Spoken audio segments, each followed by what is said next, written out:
Esse livro ele é financiado com recursos da Lei Paulo Gustavo, Lei 195/2022, pelo 13º edital Ceará das Artes, pela Secretaria de Cultura do Ceará, termo de fomento 857/2024. Falar sobre esse livro é falar sobre resistência, falar sobre superar todo o preconceito de uma época, de uma sociedade. O meu diagnóstico de HIV foi em 2009, nós estamos hoje em 2025, né? 16 anos depois, eu estou aqui, como vocês podem ver, o estereótipo do homem magro, da mulher magra, da pessoa magra, né? Foi-se embora com os anos 80, 90, aquela coisa toda. Eu estou até precisando emagrecer um pouquinho porque eu estou com os triglicerídeos altos e a glicose alta. E aí, uma coisa que eu não romantizo é sobre o HIV e o uso do preservativo. Não transe sem camisinha, por favor. Mas tem tratamento, o HIV é legal, é tranquilo, é de boa. Não é. O que é que o HIV proporciona? Primeiro, preconceito social, a sua vida social morre. Dependendo de onde você mora, com quem você convive, o seu contexto de amizades, o seu contexto econômico, social, a cor da sua pele, e isso eu pude ver em locais de privilégio que uma pessoa vivendo com HIV negra é muito mais maltratada do que a pessoa vivendo com HIV branca. Isso aí não tem o que discutir. Por isso que o HIV envolve racismo, machismo, LGBTfobia, xenofobia, porque até os discursos de nós somos do Sul, nós somos mais inteligentes do que as pessoas que vivem com HIV do Ceará, do Nordeste, de Fortaleza. Que eu já ouvi essa frase, eu não acredito nisso. Talvez tenha doído mais para mim a xenofobia do que a própria sorofobia, que é o preconceito contra pessoas que vivem com HIV, né? Que eu não tinha condições de dar aula porque eu era nordestino, né? Isso eu ouvi em 2021, aí bate Juliette do Big Brother, aí os gatilhos são diretos, assim. Muito bem, esse livro, a primeira edição dele foi em março de 2022, e essa primeira edição surgiu assim, eu escrevi esse livro em um mês, a primeira edição. Já na segunda eu passei 2 meses para escrever mais 2 capítulos, mais 3 capítulos. Aí eu vou passar para vocês, em seguida, como é que se desdobram os capítulos do livro, como é o livro todo, né, e como é a estrutura dele. Posso dizer para vocês que o fato de eu ter escrevido uma peça de teatro em 2017, em 3 horas, e ela está há 8 anos em cartaz, né, que é o Lázaro, fruto de uma violência sofrida por mim, do preconceito da sociedade. Uma violência silenciosa, velada. Eu acho que quem é mulher aqui sabe do que eu estou falando, porque o machismo é silencioso, é canceroso, é velado. Pessoas negras, indígenas, quilombolas, a gente sabe que o preconceito é grande, principalmente por esse período difícil que a gente passou de 2018 até 2022, e eu acredito que a gente ainda passa por isso, porque ainda tem uma corrente deixada, né, por alguns parasitas, né? Já que a gente está falando de vírus, né, vamos falar de parasitas também. E não é sobre parasitas, é sobre alguns seres humanos. Eu acho que a gente voltou no tempo muitas décadas, em 4 anos, infelizmente. E aí foi cortado, né, muitas coisas do Ministério da Saúde, a própria pasta da AIDS foi cortada. E aí teve um momento que a gente quase fica sem remédio. E quando uma pessoa vivendo com HIV fica sem remédio, o que acontece? O vírus, a sua imunidade baixa, o seu vírus aumenta e vai evoluir ali para um quadro de AIDS. Alguém tem alguma pergunta para fazer? Pode fazer qualquer pergunta, não existe pergunta errada ou pergunta certa. Curiosidade, diga. Não sei porque tu falou que tinha 16 anos, 20 anos de convivia com o vírus HIV, né? E 16 de diagnóstico. Aí tem como ter uma ideia de quanto tempo a pessoa, através de exames, alguma coisa assim? Não. Eu sempre fui um adolescente que observava muito o meu corpo. E é muito importante a gente, né, ter uma intimidade com o corpo da gente. E eu tive isso sem estímulo, nada. Porque lá em casa todo mundo era acostumado a tomar banho na frente de todo mundo. E aí nesse costume, quando eu olhava para o corpo das outras pessoas, eu olhava o meu. E aí um dia, com 19 anos, eu vi assim, um monte de carocinhos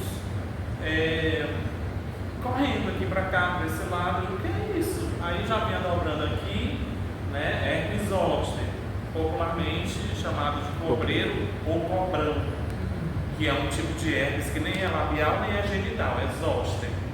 Essa herpes, ela causa uns efeitos assim danados, assim, e eu que usei medicação, doeu um mês. Eu pensava assim que o meu fígado, os meus rins, tudo que tinha aqui, o estômago estava sendo corroído, e não, aquilo era só dor do nervo, em algum nervo que tem por aqui, né, manda o cérebro, a dor pro nervo, e é horrível.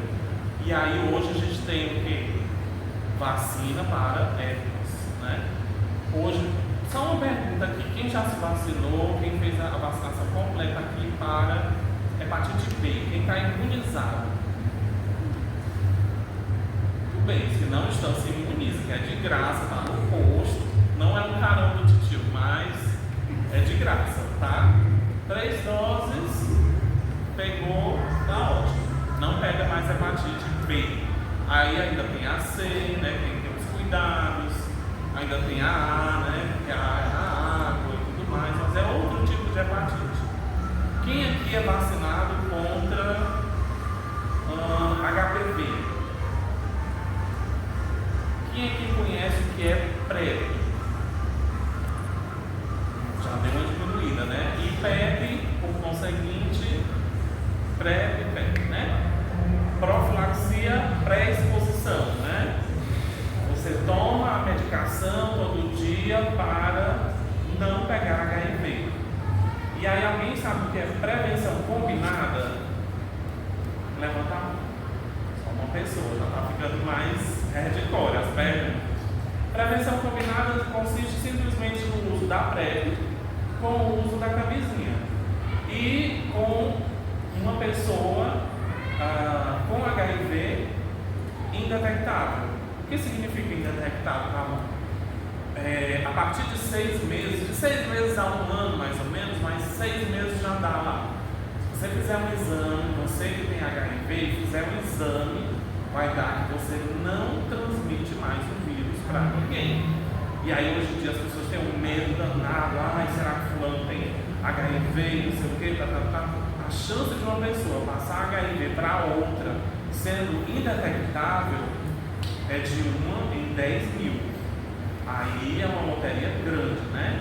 Porque na ciência tudo é 99,99%. Eles não vão dar 100% de certeza. Então, o melhor ainda é o velho e bom uso do nosso preservativo, né? Até porque eu sou um adepto do preservativo, porque tem outras infecções sexualmente transmissíveis, né? Tem sífilis, hepatites, dentre outras, né? Que agora estão criando aí uma vacina, eu não vou falar porque eu não sei se é certo, aí também mexe muito com essas questões do Ministério da Saúde. Vocês acham que tem outro nome para camisinha feminina e camisinha masculina? Qual? Preservativo, Pronto. Como é teu nome? Maicon me acertou. Agora a gente não diz mais camisinha feminina e camisinha masculina. Com as questões de gênero que a gente vem passando na sociedade, a gente fala preservativo interno, que é aquele que pessoas colocam em orifícios diversos, e o externo, que é o que é colocado no falo, o pênis, né? Enfim, sendo a pessoa, enfim, mulher trans, mulher cis, homem cis, tá todo mundo usando e fazendo uso disso. Na internet, que a gente pesquisa assim umas coisas que não tem nada a ver às vezes, eu ia falar melhor, deixa pra lá. Tem como é que, por exemplo, lésbicas devem fazer sexo oral com preservativo. Então olha onde a gente já chegou, entende? Tem toda uma técnica aprovada pelo Ministério da Saúde.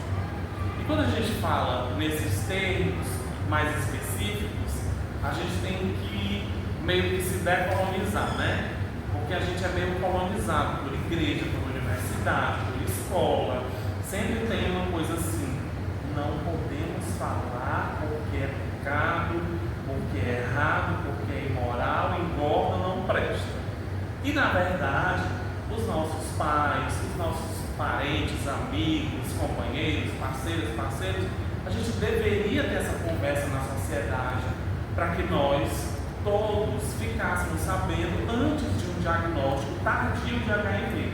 Porque acredite, tem gente que chega no hospital com AIDS, já a AIDS é a fase terminal do HIV. HIV é o vírus, a AIDS é a fase terminal. E não dá tempo nem tomar a medicação, porque o corpo já está tão fraco que não aguenta mais aquela medicação.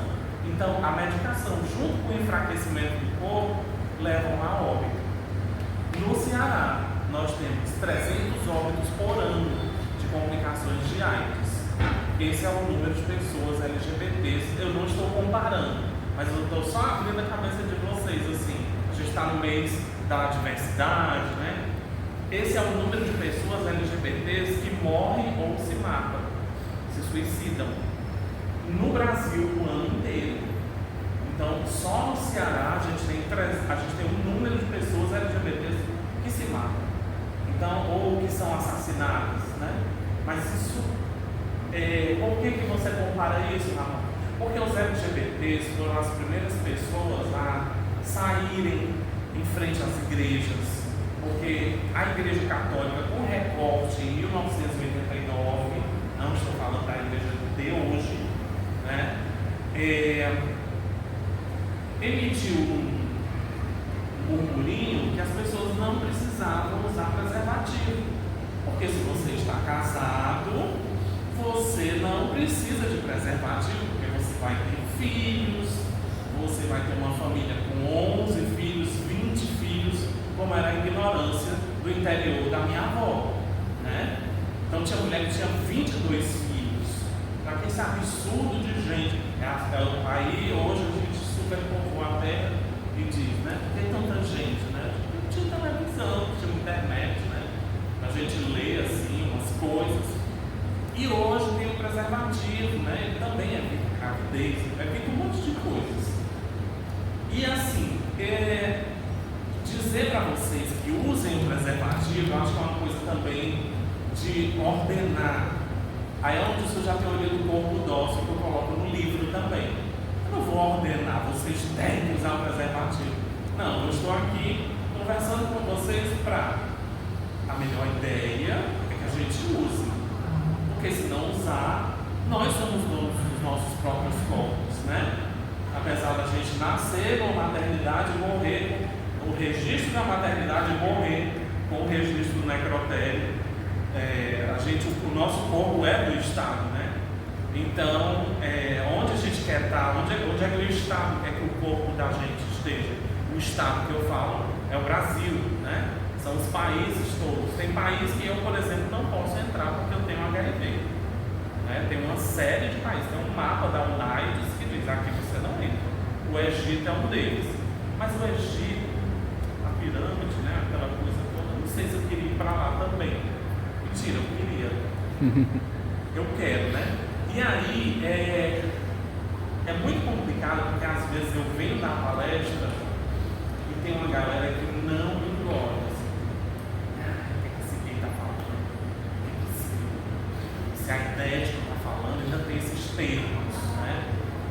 incorreto é pessoa vivendo com HIV. Bom, eu vou abrir algumas, enquanto eu falo, eu faço, mexe aqui, eu vou abrir, se vocês quiserem perguntar coisas de qualquer natureza, podem perguntar. Tá? E agora a gente vai entrar numa fase mais monográfica.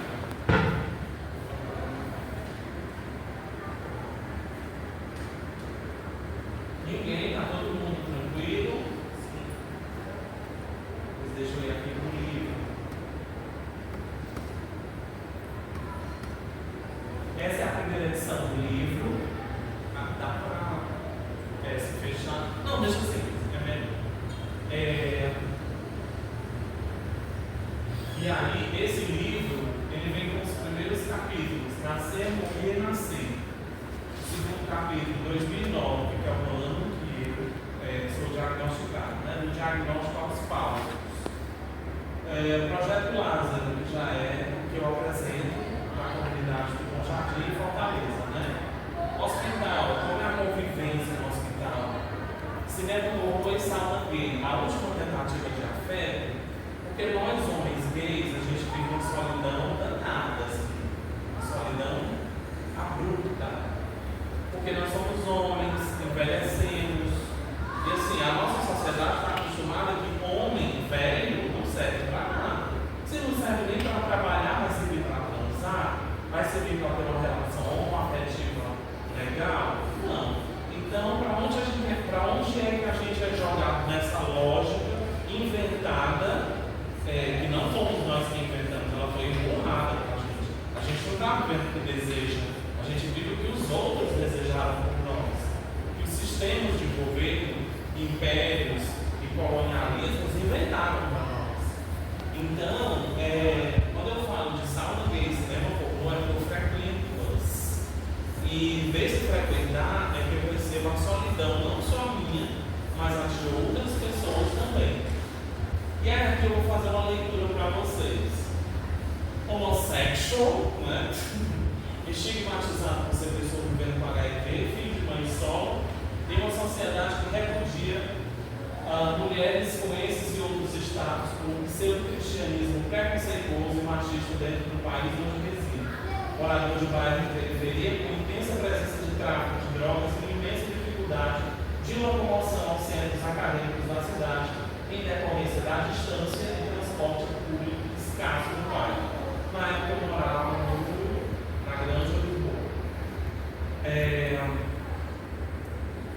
Latino-americano, brasileiro, discriminado ou proibido em decorrência de ser pessoa vivendo com HIV e AIDS, se tentar entrar em Belize, Cuba, Paraguai e República Dominicana nas Américas, Bielorrússia e Lituânia na Europa, Ilhas Maurício e Sudão na África, todos os países do Oriente Médio, com exceção da Turquia e Irã, Brunei, Coreia do Norte, Malásia, Rússia, Singapura, Taiwan e Turcomenistão na Ásia, Ilha Salomão, Nova Zelândia e Papua Nova Guiné, entre outros países e territórios insulares da região da Oceania, segundo dados da UNAIDS, até 2021. É lógico que eu posso entrar nesses países, mas eu tenho uma permanência de alguns dias, eu não tenho permanência de meses. Porque qual é a mentalidade desses países? O cara vai chegar aqui e vai contaminar todo mundo. E aí eu chego num país desse, eu digo, gente, eu não vim aqui para transar, não, eu vim para pesquisar, para fazer alguma outra coisa. Porque em todos os países que tem essa moral, né, não apenas cristã, mas como o Islã, outras religiões também, as pessoas têm um problema com o sexo. Um problema com genitália, um problema com mostrar-se, né? Mostrar os seios, enfim, tudo. Aqui mesmo, no Ceará, no Bom Jardim, a gente tem essa problemática. Em todo canto a gente tem a problemática do ele é gay. Ela usa uma roupa que ela está pedindo para ser estuprada. Não sei o que. É muita conversa. Então eu, ao auge dos meus 38 anos, eu me dei o direito de dizer assim: vá para a casa do caralho, porque eu não vou mais obedecer regra, norma alguma de vocês. gente vive, né? A gente já nasce dentro de uma família com uma religião predestinada, com um sexo biológico predestinado.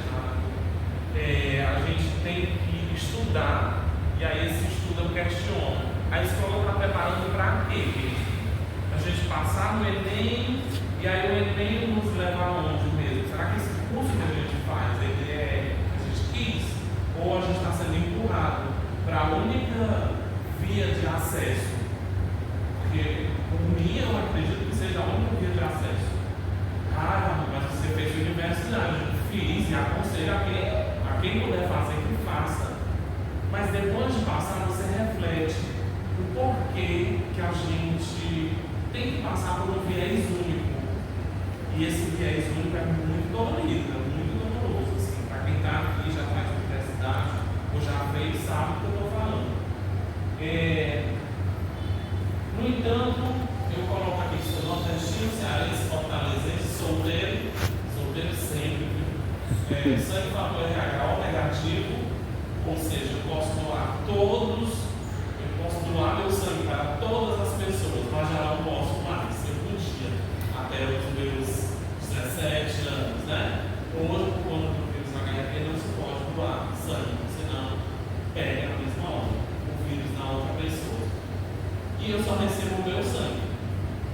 Eu dou para todo mundo, mas quando é para receber, só é o meu tipo sanguíneo. A minha carga viral está abaixo de 0,20, na época estava 0,40. Hoje as máquinas estão mais precisas, e aí 0,20 para baixo é indetectável. Na verdade, 0,50 para baixo é indetectável. E aí, esse é o número de vírus no sangue. Quando eu descobri que tinha HIV no sangue, eu tinha 78 mil cópias por gota por ml de sangue. Era um negócio absurdo. E aí a minha gengiva começou a sangrar, o meu corpo, né, respondeu muito mal ao HIV, que eram gripes intermináveis, febres intermináveis, vômitos do nada. Eu e uma mulher grávida era igual. E assim, cuidado ao pensar em HIV, gente, porque um sintoma só não faz diagnóstico. Você está com uma pedrinha no braço, cuidado, não é HIV, calma, também não é assim. Então, durante um ano é bom sempre fazer um exame. Durante um ano sempre é bom fazer no máximo 2 exames, sabe? Foi assim que um amigo meu fez exame de HIV, ele faz de 4 em 4 meses, porque ele tem uma condição de trabalho, e de 4 em 4 meses. Quando ele foi fazer, ele viu o HIV no sangue, mas a imunidade dele não tinha caído, porque tinha acabado de contrair o vírus. E aí, quanto mais cedo você for diagnosticado, melhor, porque o vírus não entra em contato com o seu sangue, está tendo de baixar a sua imunidade, né? A imunidade do ser humano, 1.000, 1.200 linfócitos T. Eu já cheguei a 200 linfócitos T. Tem gente que chega a 13, a 0 linfócitos T e volta. Toma medicação e volta. Mas tem gente que chega a 0 e não volta. Então, por isso que eu digo que é apropriado o uso da camisinha. Não estou regrando ninguém a usar, porque o corpo é de cada um. Aí a gente vai passar para outro tema. Eu vou pular alguns capítulos, porque vocês vão receber o livro, vão ler de qualquer forma. Vamos lá. Aqui é a criança que eu sou, com 5 anos de idade. Minha mãe e minha avó. Minha avó já faleceu, minha mãe continua, né, viva. 1992, a eclosão da AIDS. E eu, uma criança, deveria tirar leve, criança piada, fazer um aniversário de 5 anos. E aqueles bolos maravilhosos, gigantes, né, os carrinhos em cima, toda a construção de uma época. Minha mãe costureira, minha avó agricultora aposentada, e eu, uma criança piada, estudante.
Eu sou Ramon, homem gay, satisfeito com a minha solteirice, mestre em artes, um pouco insatisfeito com o sistema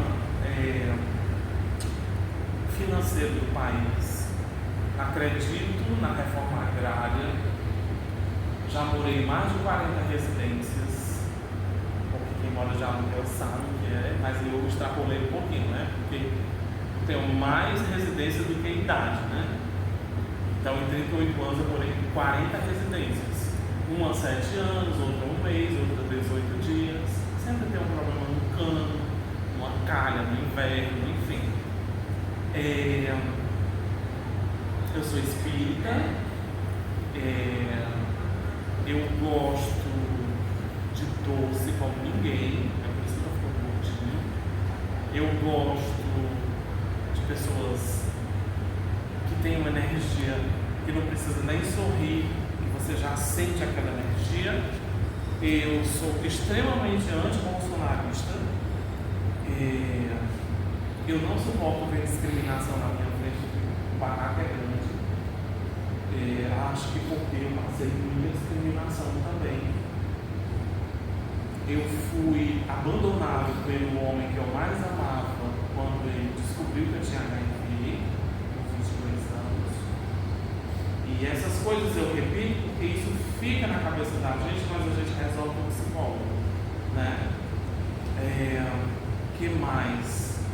Eu estou fazendo um artigo sobre a lei do inquilinato, com os processos de decolonialidade e registrando a memória ancestral da minha avó, do meu avô, da minha mãe, dos meus primos, que morreram assassinados em decorrência do intenso tráfico de drogas na cidade de Caucaia, no bairro Jurema. Eu tenho primas evangélicas, cristãs evangélicas, que não, sabe, assim, aquela relação estremecida, porque a gente nasceu junto, se criou junto, mas quando chega a religião é para apartar. Porque eu vou para o inferno, segundo a cabeça delas. Eu não acredito no inferno, porque o diabo se encontrará comigo e eu não acredito no diabo. Eu tenho outras crenças que não valem a pena aqui citar. Mas a cabecinha fechada das minhas primas, colonizadas, coitadas, assim, um dia se abre, em outra vida, em outro tempo, em outra marcação de cena, né? Eu acho que é isso. Aí agora eu queria só que vocês fizessem esse exercício também. E eu estou onde eu quero. Eu estou onde eu quero. Eu não estou aqui obrigado. É assim, tem gente que está no lugar, está obrigado. Eu estou aqui essa tarde com vocês porque eu quero. Porque senão eu não estaria. Não estaria de forma alguma. Aí, qual a localização social e biopolítica do corpo de vocês, sendo que vocês não vai ser efeito manada. Vocês se apresentam do jeito que vocês quiserem. E nessa dissertação de mestrado eu coloco a segunda edição do livro. No meu pensamento eu estou indo assim, né, nesse tempo espiral. E aí, diante de tudo isso, eu quero me conectar com os seres humanos, independente. Aí agora que eu vou sair da AIDS, na minha arte, entrar na temática LGBTQIAPN+, no cerne da questão, eu volto a me assumir enquanto ser humano, porque todo esse tempo me disseram que a minha fé estava errada, a minha sexualidade estava errada, tudo em mim estava errado. E aí eu digo, não, peraí, uma pessoa não pode nascer toda errada. E aí foi quando eu percebi que tudo em mim é comum. Não é um grande espetáculo que eu boto no palco.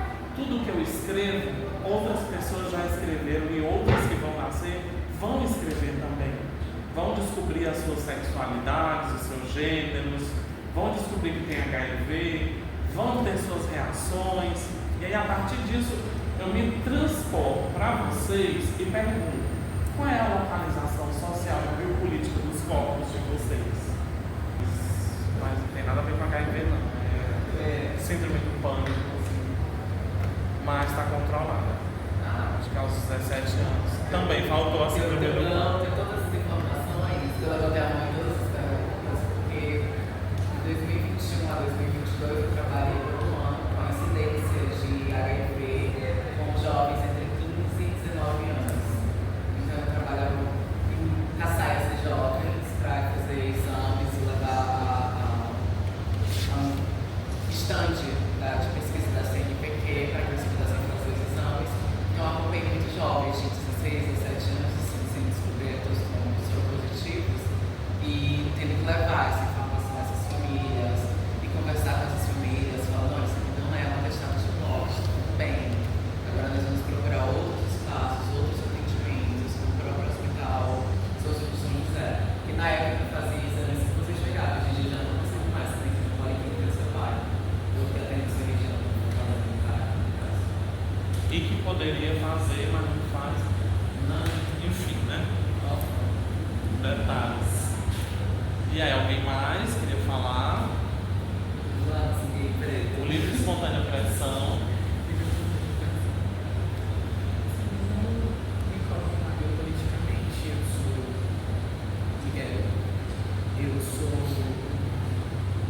homem negro, homossexual, sou mediador da cultura digital aqui do CCPJ, filho de uma mulher branca de homem negro, extremamente alienados pela educação dada a eles. Sou católica, mas não me conformo como é ensinado essa parte de dizer que você ser LGBT, você vai diretamente para a fé. Eu acho que isso é uma coisa totalmente errada, que a salvação é para todos e mesmo assim, para que separar por conta de uma coisa? E chego muito bem onde eu estou, mesmo tendo alguns conflitos, ainda enfrentando conflitos em família, mas mesmo assim, a cada dia tentando me encaixar e me encontrar no meio de tanta confusão. Você falou uma coisa. Alguém tem um celular aí que eu está gravando com o meu? Só para eu fazer uma pesquisa no Google. Rapidinho.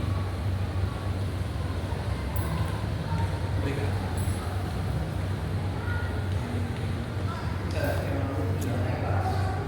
Uma lupa? Ah, tá aqui.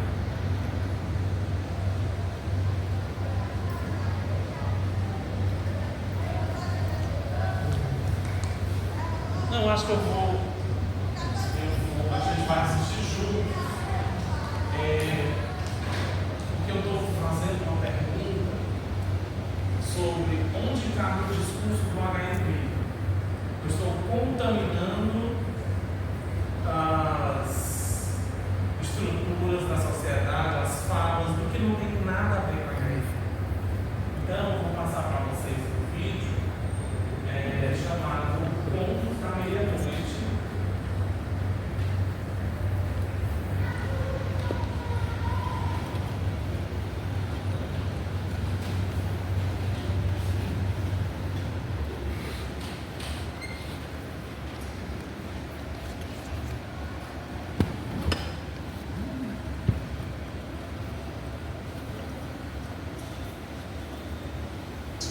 Aliás, só Esse conto é interpretado pela atriz Maria Luísa Mendonça. Esse conto é do João do Rio. Ele é de 1912. Ele foi lançado em 1912. Então, a TV Cultura tinha esse programa, Contos da Meia-Noite, onde eles selecionavam trechos de textos para que as pessoas ficassem conhecendo os autores, né? É uma forma mais fácil de acessar a literatura. Então, aí eu vou fazer uma pergunta para vocês depois desse vídeo.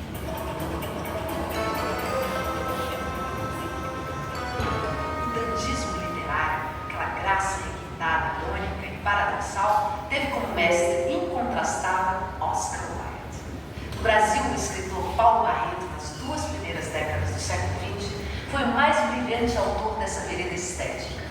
Sob o pseudônimo de João do Rio, legou-nos vasta obra jornalística e literária. Entre seus contos, O Homem de Cabeça de Papelão é autêntica obra-prima. É emblemático como inventário dos valores burgueses em busca do sucesso financeiro. Aí não está descrita apenas a sociedade carioca da época, desenhada a sua cobiça, seu hedonismo preguiçoso. De fato, aí estão retratados homens de sucesso de ontem, de hoje e de sempre. Todos agindo com religiosa obediência ao que lhes dita a cabeça de papelão, que no fim das contas pode não ter um mecanismo perfeito, mas enche os bolsos.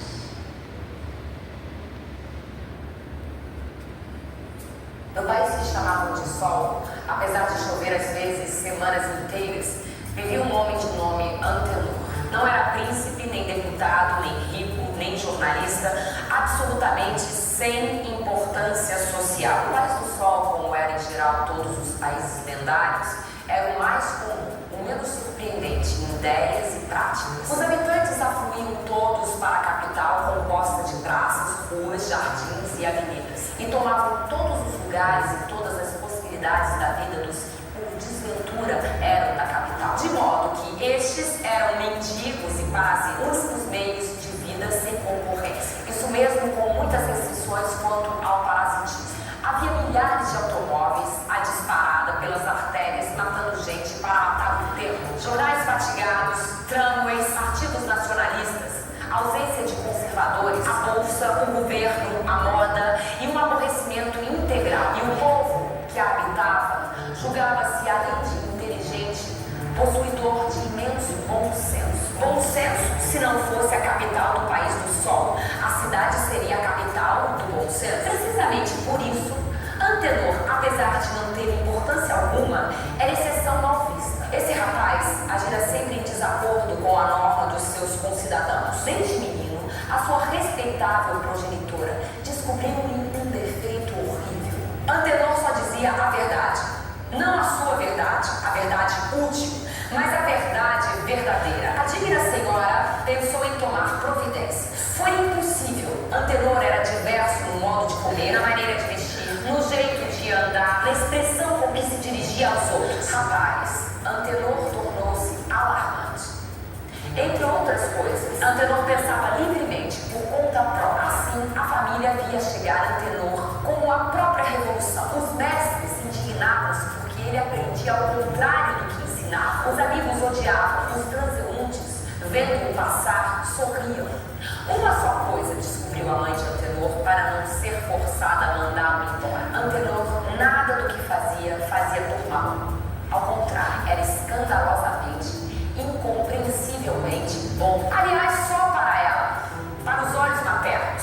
Porque quando Antenor resolveu arranjar trabalho para os mendigos e corria a bengala, os parasitas na rua, ficou provado que Antenor era apenas doido furioso. Não só para as vítimas da sua bondade, como para a esclarecida inteligência dos delegados de polícia a quem teve de explicar a sua caridade. Antenor foi trabalhar e teve uma grande dificuldade para trabalhar. Pode-se dizer que a originalidade da sua vida era trabalhar para trabalhar. Acendendo ao pedido da respeitável senhora, que era mãe de Antenor, Antenor passeou a sua má cabeça por várias casas de comércio, várias empresas industriais. Ao cabo de um ano, 2 meses, estava na rua. Por que mandavam embora Antenor? Ele não tinha exigências. Era honesto com a arma, trabalhador sincero, verdadeiro, cheio de ideias, até alegre, qualidade raríssima no país do Sol. A cerveja e a inveja faziam batalhões de biliosos, tristes, mas companheiros e patrões prevenidos. Se a princípio declinavam hostilidades, dentro em pouco não o aturavam. Quando o companheiro não atua,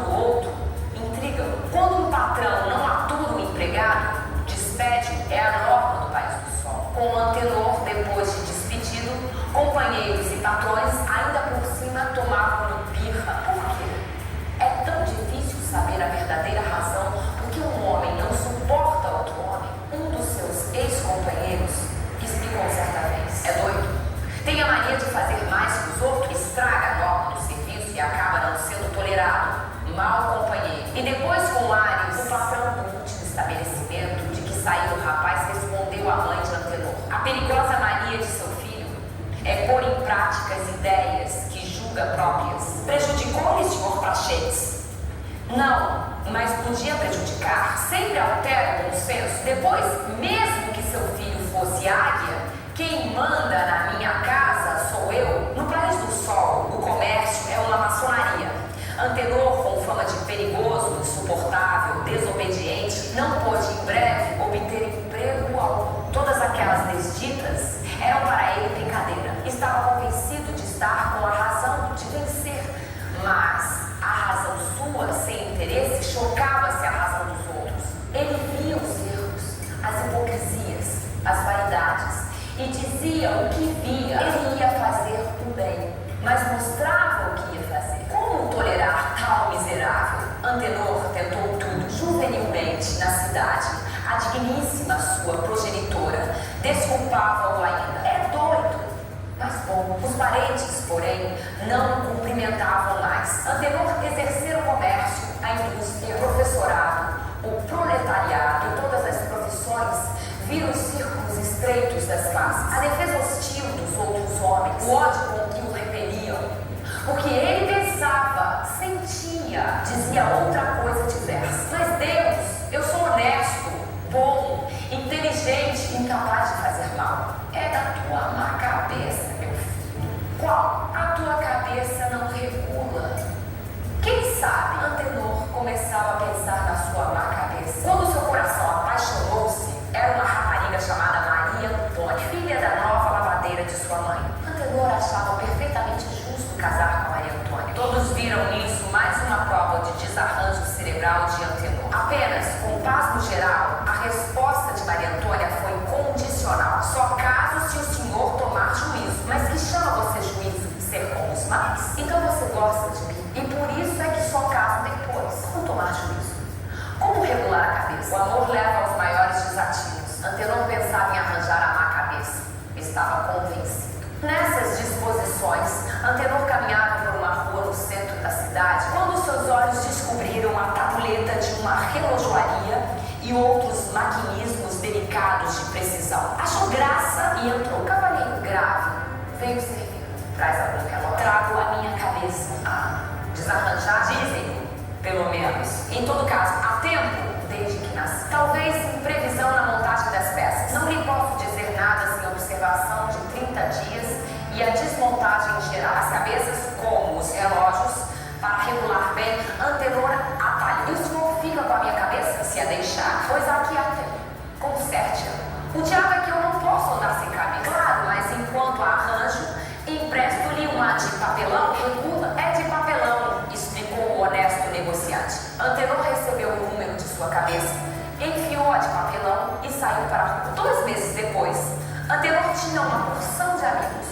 Jogava o pôquer com o ministro da Agricultura, ganhava uma pequena fortuna vendendo feijão bichado para os exércitos aliados. A respeitável mãe de Antenor via-o mentir, fazer mal, trapacear e ostentar tudo o que não era. Antenor não pensava. Antenor agia como os outros. Queria ganhar, explorava, adulava, falsificava. Maria Antônia tremia de contentamento vendo Antenor com juízo, mas Antenor, logicamente, desprezou-a, propondo um concubinato que o não desmoralizasse a ele. Outras Marias ricas, de posição, eram de opinião da primeira Maria.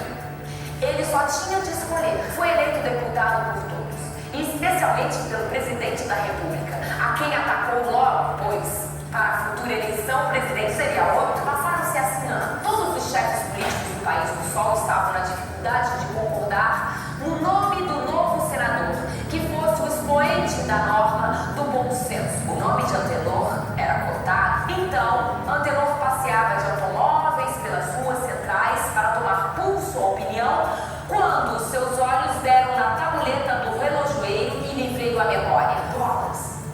E eu que esqueci a minha cabeça? Estaria a tempo? Que acharia o relojoeiro? É capaz de tê-la vendido para o interior? Não posso ficar, todavia, com uma cabeça de papelão? Saltou. Entrou na casa do negociante. Há tempos deixei aqui uma cabeça. Não precisa dizer mais. Espero ansioso e admirado da sua ausência desde que ia desmontar a sua cabeça. Ah, fez Antenor. Tem se dado bem com a de papelão? Assim. As cabeças de papelão não são mais de todo. Fabricações por séries. Vende-se muito. Mas a minha cabeça. Vou buscá-la ao interior e trouxe o embrulho com respeitoso cuidado. Consertou-a? Não. Então, desarranjo grande? O homem recuou. Senhor, na minha longa vida profissional, jamais encontrei um aparelho igual, com perfeição, com acabamento, com precisão. Nenhuma cabeça regulará um mundo melhor do que a sua. É a placa sensível do tempo, das ideias, é o equilíbrio de todas as vibrações. O senhor não tem uma cabeça qualquer, tem uma cabeça de exposição, uma cabeça de gênio. Antenor ia entregar a cabeça de papelão, mas conteve-se. Faça o obséquio de embrulhá-la. Não a coloca? Não. Vossa Excelência faz bem. Quem possui uma cabeça assim, não a usa todos os dias. Fatalmente dá na vista, mas Antenor era prudente, respeitador da harmonia social. Diga-me cá, mesmo parado em casa, sem corda, numa redoma, talvez prejudique. Qual? Vossa Excelência terá a primeira cabeça. Antenor ficou seco. Pode ser que você, profissionalmente, tenha razão, mas para mim, a verdade é a dos outros, que sempre a julgaram desarranjada e não regulando bem. Cabeças e relógios querem-se conforme o clima e a moral de cada terra. Fique você com ela, eu continuo com a de papelão. Em vez de viver no país do sol, um rapaz chamado Antenor, que não conseguia ser nada, tendo a cabeça mais admirável, um dos elementos mais ilustres do país do sol foi Antenor, que conseguiu tudo com uma cabeça de papelão.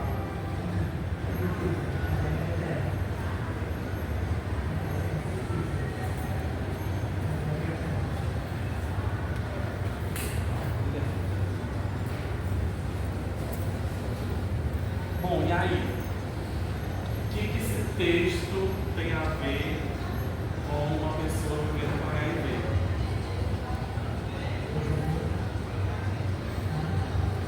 Não tem resposta agora.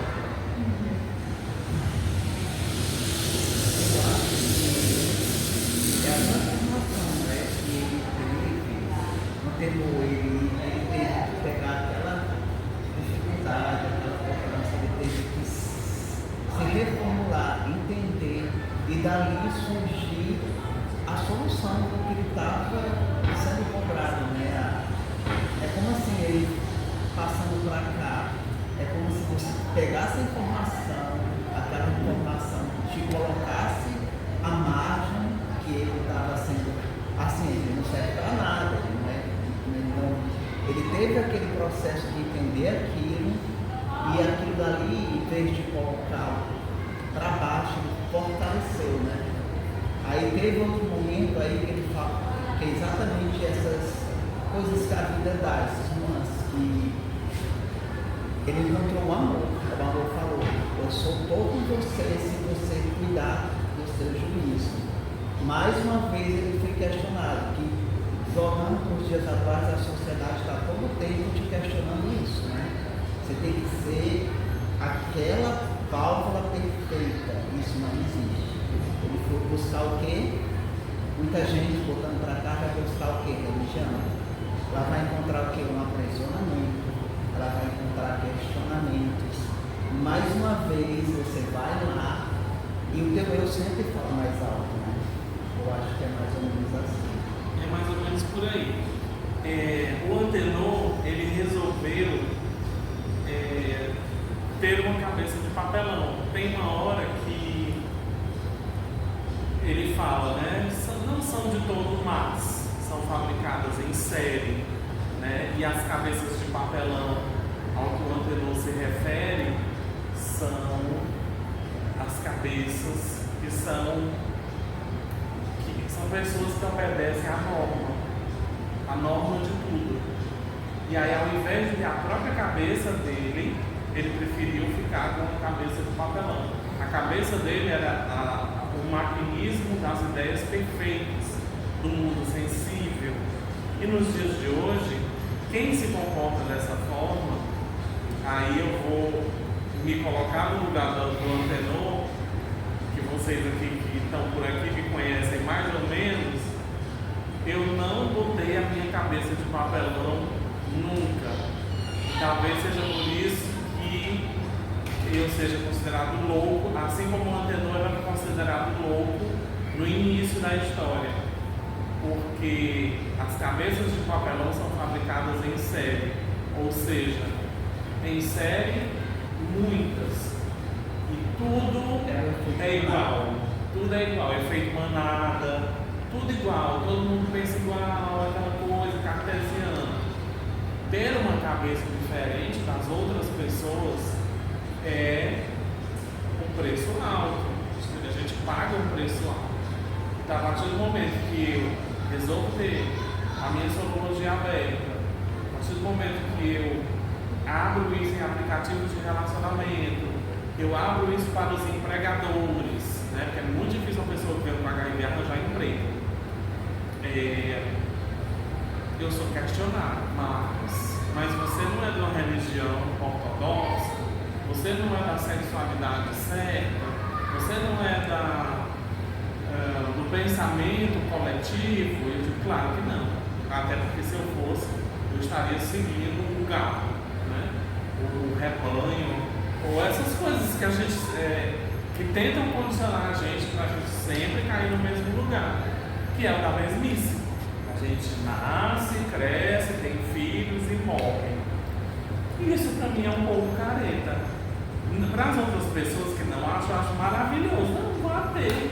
Mas para mim, ter uma cabeça de papelão não rola. Ele tem um grande amor, que é a Maria Antônia, e ele propõe que ela seja amante dele, né? Na linguagem mais antiga, concubina, né? Para ele casar com uma pessoa de melhor posição social, né? Então ele trai o presidente da República da época para talvez ser presidente da República. E aí a gente está passando por um processo de redemocratização do Brasil há mais de 40 anos, que ou você escolhe o lado que te lasca mesmo assim, mas convicto da sua posição política, dando esse exemplo, né? Ou você vai para a galera e diz assim, eu estou com todo mundo, que eu não quero ter dor de cabeça, a minha vida é assim mesmo e tudo mais. Então, quando eu assumo a minha sexualidade, a minha sorologia aberta para HIV, a religião espírita, que é nosso preconceito enorme, né? Dentre outras questões, como pensamentos que levam ao pensamento de todos, né, na coletividade, terem direitos básicos, e não só eu, com o meu dinheiro, as minhas coisas, né? Aí realmente a maioria da população se bandeia para o lado que não é tão legalzinho assim na história da humanidade. E eu vejo isso cotidianamente dentro de hospitais, em comportamentos de profissionais de saúde, porque existem profissionais e profissionais de saúde que tratam as pessoas vivendo com HIV, que vêm do interior, por exemplo, de uma forma péssima. E aí, às vezes, as pessoas já nascem com a cabeça de papelão. Aí, hoje em dia, o que eu estou fazendo é: meu amor, tá aqui sua cabeça de verdade, você quer ela, sabe? É metafórico demais, é quase assim, as pessoas não têm noção dos direitos que elas têm. E quando eu me dei conta do que eu tinha direito, aí eu digo, agora eu vou atrás. Cadê? Né? O dedinho que estava aqui aquela hora. Mas a gente vai conseguindo. É muito difícil não ter uma cabeça de papelão. Mas eu acho que a gente consegue. É alto o preço, mas eu acho que a gente consegue. O fato de eu estar lançando esse livro, onde na página... Vai já, viu? Vamos lá. páginas, na verdade, 60, 61, 60, 61 e 62, onde eu mostro o laudo que meu pai é meu pai de verdade, porque ele, de forma alguma, queria me assumir aos 27 anos de idade, quando eu já fui procurar ele adulto, né? Então aqui eu mostro, provo por A mais B, faço o exame e ainda coloco no livro, contra a vontade dele, sem nem se ele sabe que isso aconteceu, né? No momento em que ele manda me abortar com 2 meses de gestação da barriga da minha mãe. E eu poderia estar dizendo isso com muita tristeza hoje em dia, mas assim, é melhor que tenha sido assim, porque se ele tivesse me criado, será que eu não teria uma cabeça de papelão, sabe? E aí eu acho que a gente ia bater muito de frente, e aí Deus já disse assim, vamos lá, vamos para outro esquema aqui de família. E eu amo de paixão ter tido tudo que eu tive até hoje, o jeitinho da minha família, mãe, avó e neto e filho, a sexualidade da minha mãe, a minha sexualidade com a minha mãe, eu briguei com ela verbalmente, a gente praticamente se agrediu muito, mas a minha mãe aceitou, a gente passou juntos as dificuldades da descoberta, né, do diagnóstico. Isso não doeu só em mim, doeu nela, né? E a gente passou juntos também a descoberta de que eu era artista, de que eu queria fazer a faculdade de teatro, e ela disse, não, tu já é gay, tu já tem HIV, o artista não é respeitado no país. Aí eu disse assim, então, por isso que eu quero pleitear a vaga na universidade como artista de teatro, para que as novas gerações tomem conta, através do meu trabalho, de outros trabalhos de outras pessoas, que vale sim a pena ser artista no Brasil. Por que a arte é tão difícil no Brasil?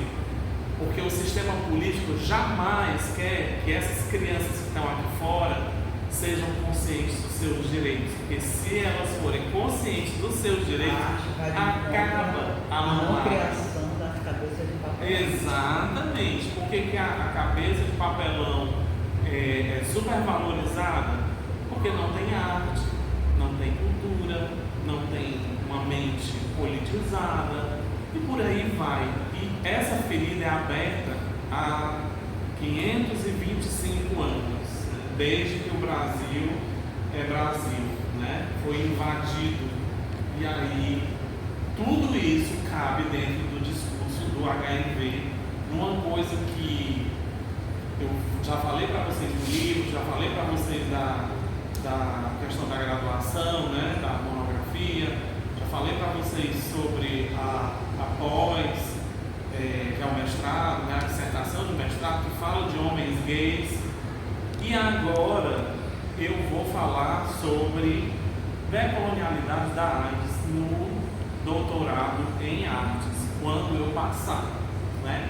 Mas eu vou passar porque eu escolhi ter uma cabeça e não uma cabeça de papelão. E aí esse é o grande desafio do literata, né? O artista que trabalha com a literatura. Inserir na sociedade, minar nas cabecinhas de papelão a cabeça das pessoas de verdade. Aqui não contém só dados estatísticos de HIV ou AIDS, ou só HIV ou AIDS. Aqui tem uma vida que contrapõe todos os estilos normativos de uma sociedade inteira. Infelizmente, nós temos um estado do Ceará muito preconceituoso, a ponto da gente ter que colocar em cada estabelecimento comercial, instituição de ensino, aqui no CCBJ, enfim, todo canto é expressamente proibida a discriminação por orientação sexual, né, e identidade de gênero, né? Infelizmente a gente tem que ter esses avisos para os preconceituosos se lembrarem contrário, pelo menos assim, eu tenho que calar minha boca porque sem aquilo eu posso ir preso. Então a gente faz pelo menos com que eles tenham um receio de falar, né? Porque o preconceito está enraizado em muitas coisas. E o HIV, a gente vai falar da mulher, ela tem um espaço. A gente vai falar do LGBT, ele tem um espaço. A gente vai falar do negro, ele tem um espaço. Quando a gente vai falar do HIV, as pessoas desconhecem. Parece que é um tema que não existe. Mas não seria um quarto problema a ser discutido em sociedade, né? E por que isso não é discutido? Porque a mídia apaga, e aquilo que a mídia apaga não existe. E aí por isso que a gente tem 300 pessoas por ano morrendo de AIDS no Ceará, 11 mil pessoas morrendo de AIDS, complicações de AIDS no Brasil todo ano. E esse número parece que é um número permanente, assim, ele continua, ele insiste todo ano. Mas os profissionais de saúde, o governo, a sociedade em geral, tente erradicar, né, os casos de vírus. Acho que é isso. Muito obrigado. Estamos aqui com a Bruna, a intérprete de Libras, língua brasileira de sinais. Estivemos aqui com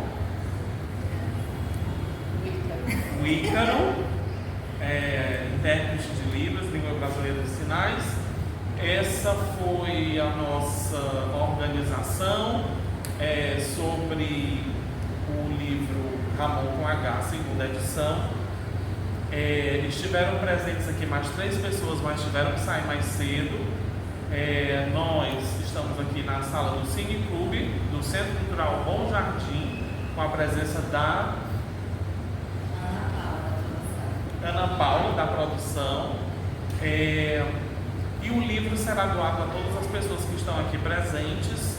É com muita honra. Agradeço muito a Secult CE, agradeço muito o edital, né, o pessoal aí que organizou o edital, o 13º edital Ceará das Artes. Agradeço a todas as pessoas que direta e indiretamente fizeram esse trabalho acontecer. A nossa outra intérprete de Libras, que não está aqui com problemas de saúde. Agradecemos ao Nick, que tanto fez a correção ortográfica do livro, quanto fez o design gráfico do livro. Agradecemos a gráfica Impressione e a gráfica... deixa eu olhar aqui que eu não vou lembrar tanta coisa não. Vamos lá. E a gráfica, a editora Prêmios, né, por nos conceder esse serviço. Agradecemos também. Está faltando alguém, mas se estiver faltando alguém, está tudo documentado. Então, muito obrigado, Jessé Santana, fiscal desse projeto e de tantos outros. Muito obrigado a todos os espíritos que aqui estão em função do bem. Muito obrigado à minha ancestralidade, à minha avó Maria Souza Lucas, ao meu avô José Lucas de Souza, à minha mãe Rita Rosileide Souza. Muito obrigado também ao meu pai, que foi só meu progenitor, mas está citado no livro em um exame de DNA, né? Francisco Soares Filho. Você me colocou no mundo com vida, apenas não me criou, é apenas um detalhe, entende? Muito obrigado também a todas as pessoas que tiveram preconceito comigo, porque vocês me deram força para me colocar aqui onde eu estou. Muito obrigado a todos os amigos que direto e indiretamente contribuíram para que eu estivesse aqui de pé, a todos os profissionais de saúde do Hospital São José, em especial o médico que cuida da minha saúde, que é o Dr. Bruno, infectologista, e muito obrigado aos cientistas e à ciência por desenvolverem medicamentos antirretrovirais para que eu esteja aqui vivo depois de 20 anos, 16 anos de HIV, sem nunca ter entrado num quadro clínico de AIDS e estar aqui falando por muitos que não podem falar, porque ainda não têm a coragem de falar sobre o vírus HIV, que é algo muito sério, particular e que esmaga vidas a cada ano. Que os espíritos que aqui estão nos guiem para um futuro melhor, onde o HIV seja apenas uma memória desagradável. Obrigado.